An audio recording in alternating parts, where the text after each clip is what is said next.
দেশের শীর্ষ নায়ক শাকিব খান সবসময় চেয়েছিলেন বলিউডের সিনেমায় অভিনয় করতে। ক্যারিয়ারের শুরু থেকেই সেই চেষ্টা ছিল তার।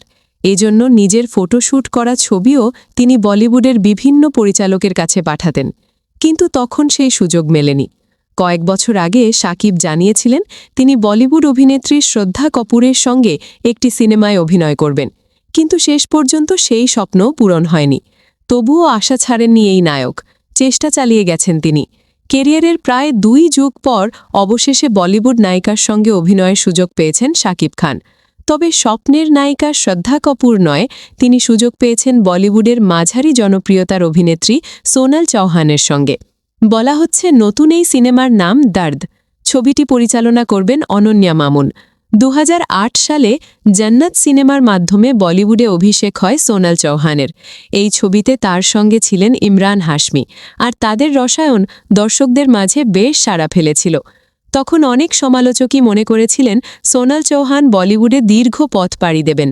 2009 সালে তিনি স্টারডাস্ট অ্যাওয়ার্ডসে আগামী সুপারস্টার ক্যাটাগরিতে মনোনয়ন পান। এছাড়াও ফিল্মফেয়ার অ্যাওয়ার্ডসে সেরা নবাগত অভিনেত্রী হিসাবেও মনোনীত হয়েছিলেন। তবে এত সম্ভাবনা থাকা সত্ত্বেও পরবর্তী সময়ে বড় কোনো ছবিতে নিজেকে সেভাবে প্রতিষ্ঠিত করতে পারেননি তিনি।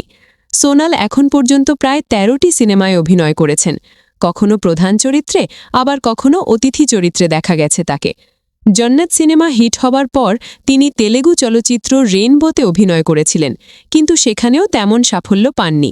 বর্তমানে মুক্তির অপেক্ষায় থাকা বড় কোনো হিন্দি সিনেমার খবরও নেই তার। এখন পর্যন্ত নিশ্চিতভাবে শোনা যাচ্ছে শুধু দর্দ সিনেমার কথাই।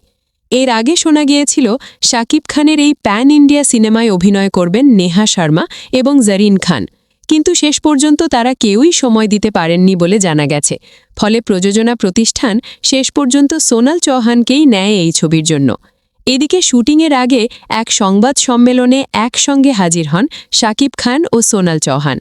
সেখানে ভারতীয় সাংবাদিকদের সামনে কাঁচা ইংরেজি ও ভাঙা হিন্দিতে কথা বলেন শাকিব খান, আর সেই ভিডিও মুহূর্তেই সামাজিক মাধ্যমে ভাইরাল হয়ে যায়। তবে অনেকেই তার প্রশংসাও করেছেন।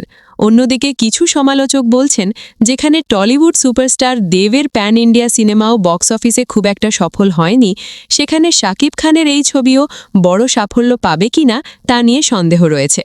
তবে ছবির সঙ্গে সংশ্লিষ্টরা মনে করছেন এই সিনেমার মাধ্যমেই নতুন ইতিহাস সৃষ্টি করতে পারেন ঢালিউড কিং শাকিব খান। শেষ পর্যন্ত কি হয় তা সময়ই বলে দেবে। আপনার মতামত কি, কমেন্টে জানাতে পারেন। এতক্ষণ সঙ্গে থাকার জন্য অসংখ্য ধন্যবাদ।